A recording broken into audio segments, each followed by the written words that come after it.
want to be there. Yeah, and it's It's super about difficult forcing them because to be there. when you are mentally ill, you have a hard time knowing that you are mentally ill. But we don't know how to deal with people who are hurting in the way this man was hurting. I'm pretty confused why CNN seems to sympathize with a cold-blooded killer. August 2025, young Ukrainian refugee Iryna Zarutska is killed by DeCarlos Brown Jr., a criminal with over 14 prior arrests in the city of Charlotte. After the murder, the killer bragged about getting a white girl.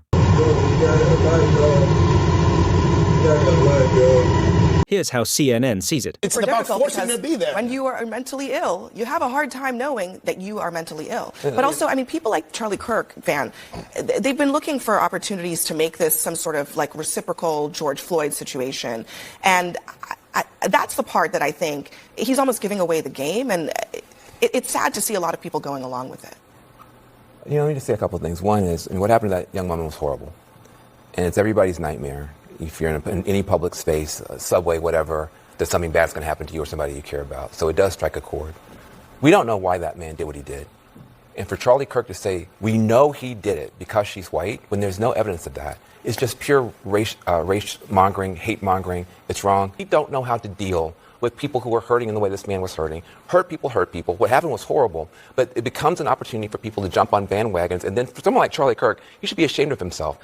No one mentioned the word race, white, black, or anything except him. PBD Podcast posted, Van Jones said, we don't know why that man did what he did. And for Charlie Kirk to say, we know he did it because she's white, when there is no evidence of that, is pure rage-mongering. And points out that the killer bragged, I got that white girl. No wonder CNN keeps losing credibility. Grok confirms, yes, the video is legitimate surveillance footage from the Charlotte area transit system. In light of this, end wokeness exposes a scary clip. One way black people achieve true liberation, that's by taking it in blood. There has to be blood all over the floor. There has to be bodies on the floor. There has to be people screaming and crying. That is the reality. And this is what history shows me. The judge who allowed the killer to roam free didn't even go to law school. Did you know the judge that released this guy didn't even go to law school? Yeah, not even a lawyer. Yeah, these magistrate judges that are making a decision to release these people without bail, yeah, they're not even lawyers. They didn't go to law school.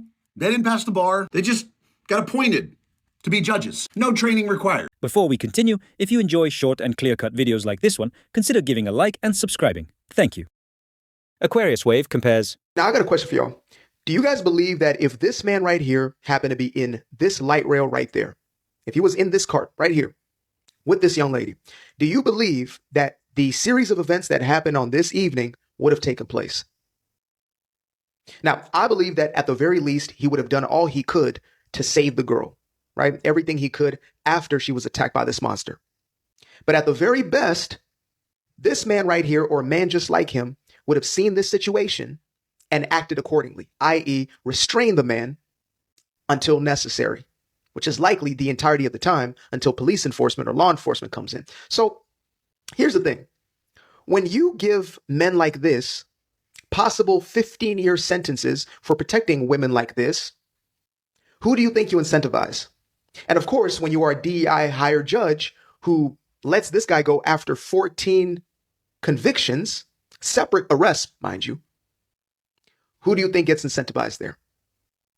Right? This guy is getting upwards to 15 years for protecting women like her, while this guy gets to essentially commit 14 different crimes where he was actually caught, spends 5 years in prison, and because he writes a nice little cute letter to the judge, she lets him out so he can do this.